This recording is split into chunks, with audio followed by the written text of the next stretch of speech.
Bên ngoài in hai bữa nha, tại hè hôm nay in hai ít bài xỉa luôn. Đó hè miền Nam hải ôn nom hè này bữa hát những chút mãi nhỉ ở bữa mình nhàn phân ồ.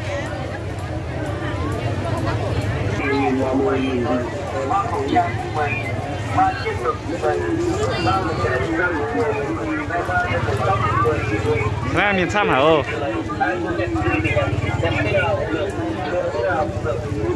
Bữa chán đâu các phẳng nó thầy. Đó mày bữa ở miền mày chẳng xa phải không?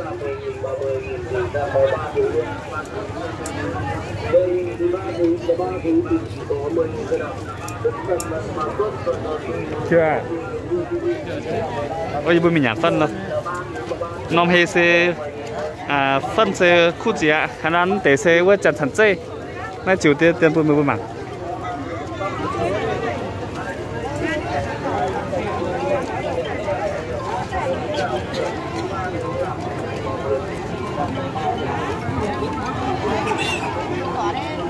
Bánh này ngon nhỉ?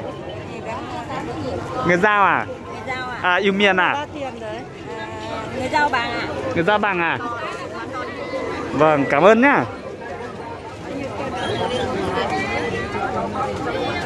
Người Dao Bằng yêu miền Gò Bành.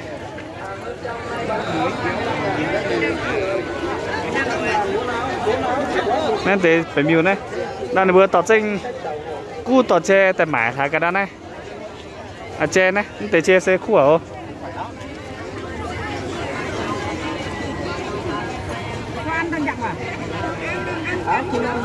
Gà bán thế nào đấy?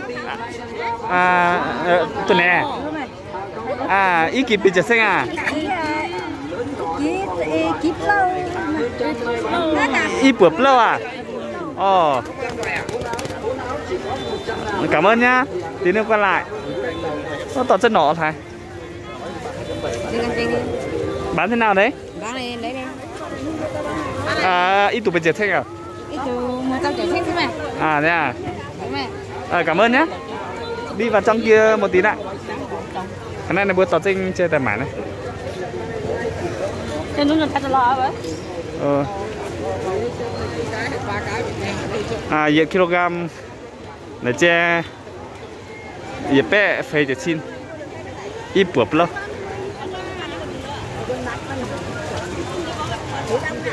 Cái này nên thấy dạy tiêu xoang ở đâu nên bữa cho tôi chia tiêu chiều nó tại bữa miền chia pha mai tiêu anh thì bữa nào mai tiêu chăn đòi bữa yếm chắc chắn yếm đòi bịa tại ôm bạn này nó ồ cái này thế xem miền chăn sắn dê này được không tao sẽ nhà phải miêu để sẽ càn xa ở để sẽ mặt thang tầng phó kéo kéo đi ăn cái kéo đây nè kéo kéo cái này người nhắn à bánh gì đấy, cái này gọi là bánh gì đó cái người nhắn à bánh gì đấy cái này đấy mình phải mua cái bánh này này nếu mà vợ trốn xong ăn kiểu kéo cái này là cái gì à? Cái này bánh khảo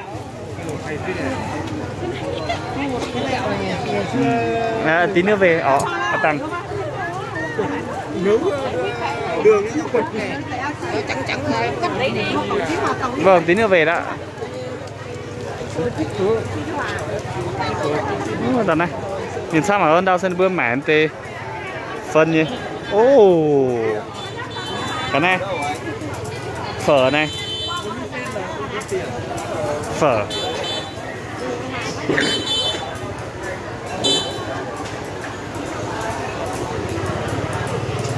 đau sân bướm nhả phân như tòng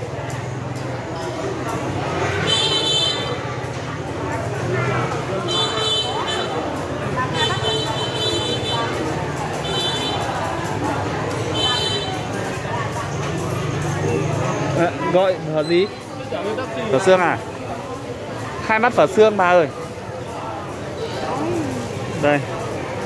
Ngon lắm. Ngon lắm thật đúng rồi. Này khu tả. Phở xương.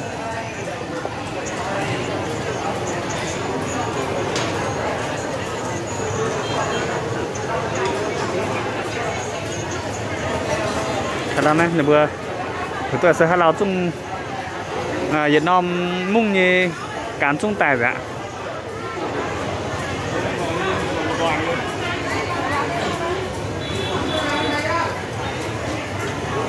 tôi ở chiến nào tại hít chân đang nhắn luôn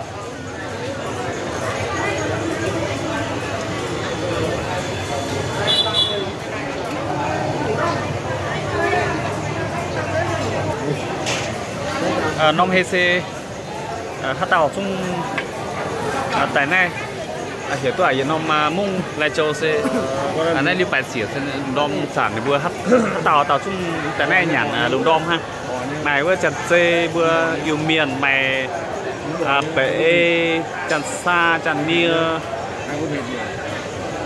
chặt khe nó thấy con chung nó nhổn chung mình chủ chung mày này vừa tại này luôn tặng một xương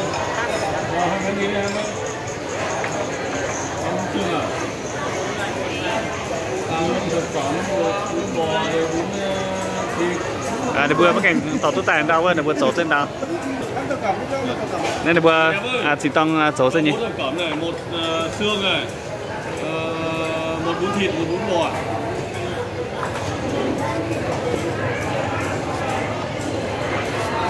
ô có tập cảm nhá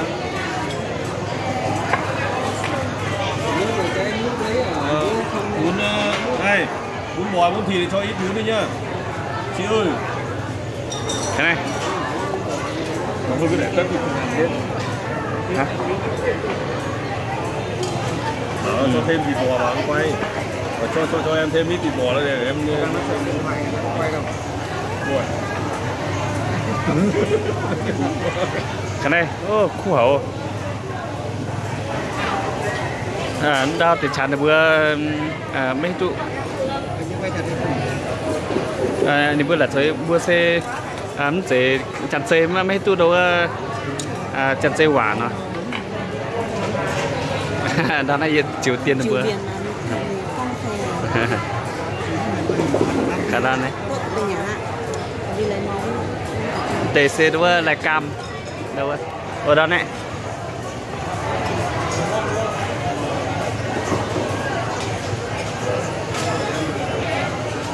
TC là cam đó. Ấy mà chính tại vì tôi hiểu nhỏ tiêu sút suy.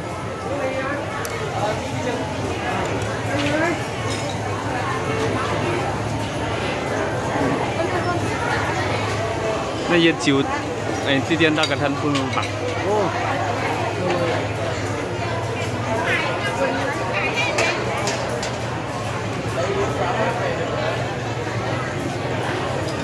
Cái tàu làm biển nào sản xuất tần đào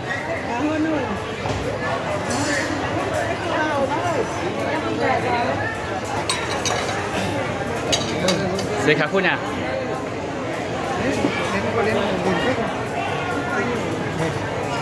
Đến quá cái này chiếu tiền với bảng ổn này yên chiếu tiết tiền hay vừa nhìn hoa vừa tè nhặt phân khu hậu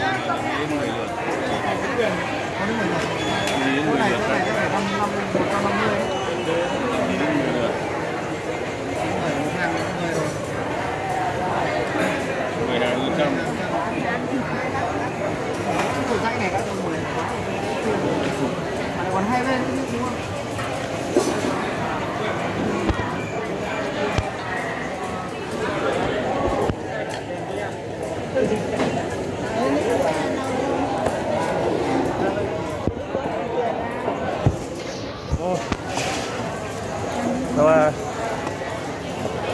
Đó nhặt lắm nhưng mà sôi rồi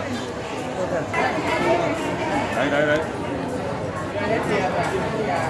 tệ này tôi